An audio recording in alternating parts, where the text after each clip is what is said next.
Afternoon, guys. We'll start with the broadcast section that's got no embargo, followed by an embargo section for 10:30 p.m. tonight. Phones on silent and no tweeting during the broadcast section, please. James. Hi, Ange. Yesterday we saw the landmark court ruling. The club confirmed they're committed to UEFA competitions. But what did you make of the revamp proposals? Can you see this European Super League ever happening?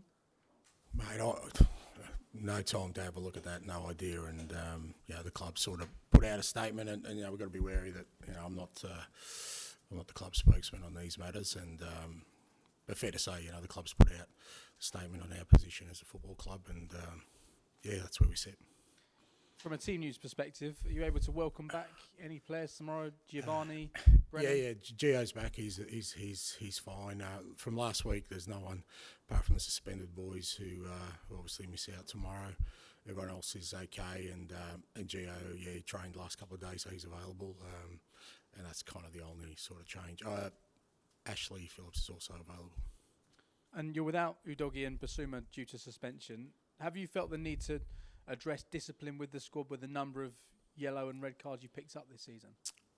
No, not really. I mean, it's obviously something that's not great for us because it's costing us during games, it's costing us post games. But the players are well aware of kind of the impact that those kind of things have, and I'm sure they'll learn from those experiences. I think, my experience in football is that the best remedy for that kind of those kind of things is, players missing out. If they feel like they're missing out on something, I think it brings them back into line pretty quickly. So, hopefully we keep winning and the guys who miss out, learn their lesson that way. Hi, Ange. Just going back to team news, you mentioned a couple of months ago, of course, that Mickey and James are set to be back in January. Do you think it could be the early part of January that we could see them back in training, or do you feel it might be later on in the month? Hard to say. I mean, they're both in rehab, and neither of them are anywhere near sort of training with the first team at the moment. So, if you look at timelines, Mickey and Matters did it pretty much in the same game. Mickey might be just ahead of schedule in terms of with Matters, but both kind of January, Bentancur fairly similar. So you don't like. It's not about sort of trying to not give out information. It's just that these things kind of either accelerate or get delayed when you get into that final phase. And until I see them out with us, then it's hard for me to say. And in terms of your opponents tomorrow, Everton, since having that 10 points deduction, they've lost once and they've won the last four, haven't conceded a goal in those 4 matches as well. How impressed have you been with the way that Sean Dyche has seemingly galvanised that side? Yeah, no, and I think even before that, they were, like I said, if you take away a 10-point deduction, they'd be in a fairly good position in the Premier League. So they've been one of the more consistent sides all year. I think Sean's done an outstanding job. But when you do get hit with something like that, it's often the measure of the playing group and the manager, how they respond to adversity. And you've got to say their response has been first class. Obviously, the club and the fans were disappointed with the outcome, but he hasn't, and the players certainly haven't used it as an excuse for anything. And look, they're a good side. They're a really hard-working team. You've got to compete against them, and we're expecting a tough game tomorrow. Thanks, Ange. Ian, please. Hi, Ange. Merry Christmas. Super League, I know you've just spoken about it, but can I just ask you whether you think from your experiences managing around the world and now managing in the Premier League, whether anything like a European Super League can get off the ground and if Premier League clubs are not signed up to it? And kind of off the back of that, really, do you think the Premier League clubs would ever be interested in signing up to that? Well, I haven't given it that much thought. I think the response that it got the first time round is a pretty good indicator of where it sits within the football fraternity in general.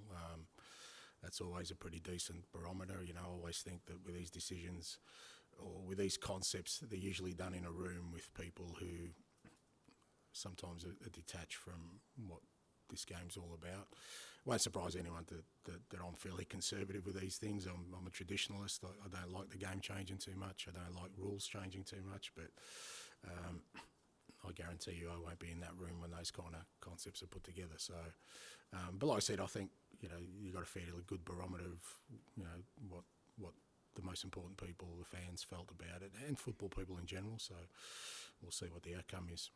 You've had your blip, or seemingly had your blip, and you're still very much in there pitching. How pleased are you that you came through that sticky spell, and yet you're still very much in the conversation for top 4 or even better? Yeah, no, look, we've had to deal with our own adversity, and we're still dealing with it. Fair to say, you know, we're still nowhere near a sort of optimum levels in terms of squad and you know, our sort of team and where we want to be. But I think, you know, obviously we had some results that weren't great, and it wasn't a great run. But even through that, for the most part, our performances were still strong, and the attitude of the players was still, you know, really determined to not let this derail our season. And like you said, we're still in a decent position in the league, and but you know, we're still going through some tough times, and we will. You know, it's well documented. We'll lose some more players in January. You know, pretty much right from the start. So, but you know, through this time, as I said before about Everton, it's how you deal with these things, and we're just going to keep on doing what we've been doing, and you know, keep on, you know, producing performances that get us results. Finally, with the caveat that no manager likes to talk about players who are in other teams, Spurs linked with Conor Gallagher this week, linked with a lot of players. Just in general, January transfer window is just around the corner now. How busy a month do you expect it to be for yourself and for the club? Yeah, don't really know. I mean, you know, it's one of those things. Like I said, January is a fairly tricky month in terms of you know, clubs doing business. But you know, we're doing sort of our background work now, and you know, once the window opens, we'll see whether we can make an impact in it or not. Hi, Ange. Just in terms of the injured players, Ryan Sessegnon, how far away is he from a return to training? Yeah, Sess still, yeah, probably, you know, maybe a couple of weeks, maybe more away. Again, obviously with him, it's a little bit different. You know, we've got to be really careful about when we reintegrate him. But again, you know, he's doing his work. You know, he's out on the grass with the sports science guys, so we'll just wait and see. Yeah, Dane Kulusevski's been an influential figure in recent weeks. Have Spurs seen the very best of him so far? Just how good can he become?